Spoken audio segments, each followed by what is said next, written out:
श्री स्वामी समर्थ. जय जय स्वामी समर्थ. स्वामींचं नाव घेऊन मी आजच्या ह्या नवीन व्हिडिओला सुरुवात करते. यंदा 6 मार्च 2026 म्हणजे शुक्रवारी आहे संकष्टी चतुर्थी. संकष्टी चतुर्थी ही भगवान श्री गणेशाला समर्पित एक अत्यंत शुभ तिथी मानली जाते.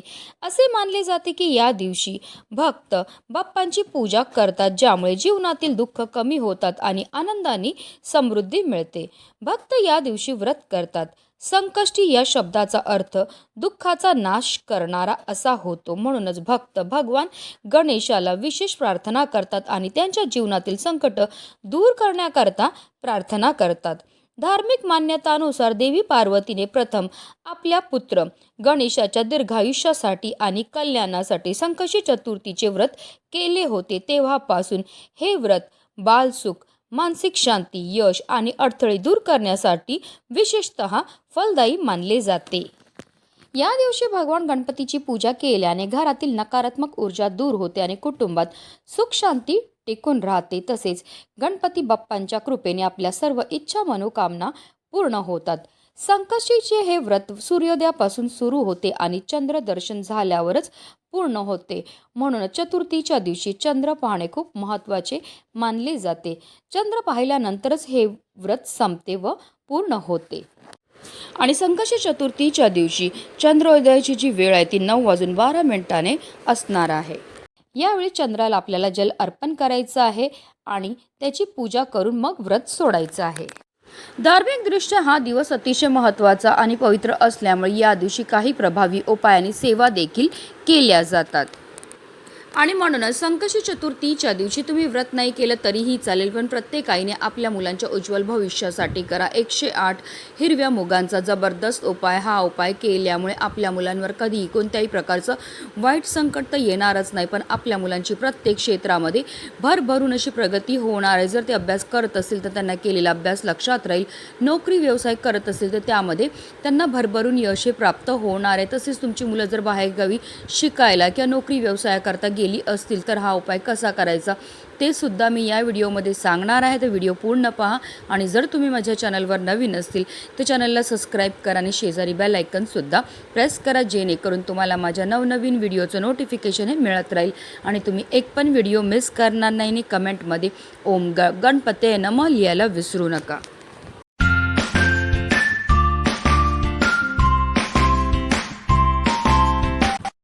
संकष्टी चतुर्थीच्या दिवशी आपल्याला सकाळी ब्रह्ममुहूर्तावर उठायचं आणि अंथरुणामध्येच गणपती बाप्पांचं स्मरण करायचं आहे आणि दिवसाला सुरुवातही करायची आणि त्यानंतर स्वच्छ स्नानही करायचे. जर शक्य झालं तर या दिवशी लाल किंवा पिवळ्या रंगाचे वस्त्र परिधान करा.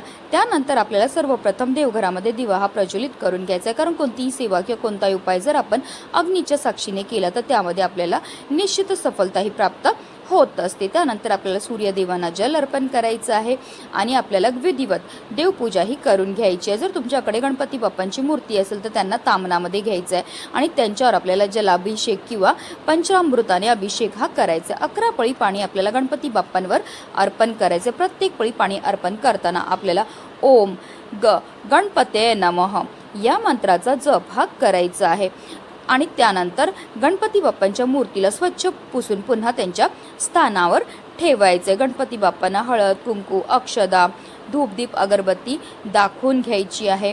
त्यानंतर जे तीर्थ आपण तयार केलेलं आहे ते आवर्जून आपल्या मुलांना प्यायला द्यायचं. असं हे गणपती बाप्पांना जलाभिषेक केलेलं तीर्थ आपल्या मुलांना प्यायला दिल्यामुळे त्यांच्या बुद्धीमध्ये बऱ्याच प्रमाणामध्ये वाढही होत असते. त्यानंतर गणपती बाप्पांना आपल्याला जास्वंदाचं फूल अर्पण करायचं आहे. त्याचबरोबर दुर्वाची 21 दुर्वांची जुडी आपल्याला अर्पण करायची. ही जुडी अर्पण करताना आवर्जून आपल्याला आपल्या मनातली इच्छा बोलून अर्पण करायची आहे. त्यानंतर गणपती बाप्पांना गोडाचा नैवेद्य हा दाखवायचा आहे. तुम्ही लाडू, मोदकचा नैवेद्य दाखवू शकतात किंवा अगदी तुम्ही गुळ खोबऱ्याचा नैवेद्य दाखवला तरीही चालणार आहे. दिवसभर आपल्याला व्रत करायचं आहे. संकष्टी चतुर्थीच्या व्रत कथेचं पठण किंवा श्रवण करायचं आहे. रात्री चंद्र उगवल्यानंतर आपल्याला चंद्राला जल अर्पण करायचं आहे, फुले अर्पण करायची आहेत आणि त्यानंतर आपल्या मनातली इच्छा बोलायची आहे. असं केल्यामुळे आपल्या घरामध्ये सुख समृद्धी राहते. त्यानंतरच आपल्याला व्रत हे सोडायचं आहे. आता हा उपाय आपल्याला कधी करायचे तर हा उपाय आपल्याला संकष्टी चतुर्थीच्या दिवशी तुम्ही संध्याकाळी 6 वाजल्यापासून रात्री 12 वाजेपर्यंत करू शकता.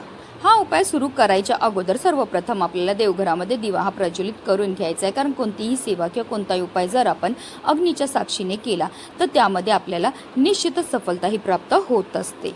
आता गणपती बाप्पांना आपल्याला हळद कुंकू अक्षदा धूपदीप अगरबत्ती दाखवून घ्यायची, त्याचबरोबर स्वतःला सुद्धा आपल्याला हळद कुंकू लावून घ्यायचं आहे।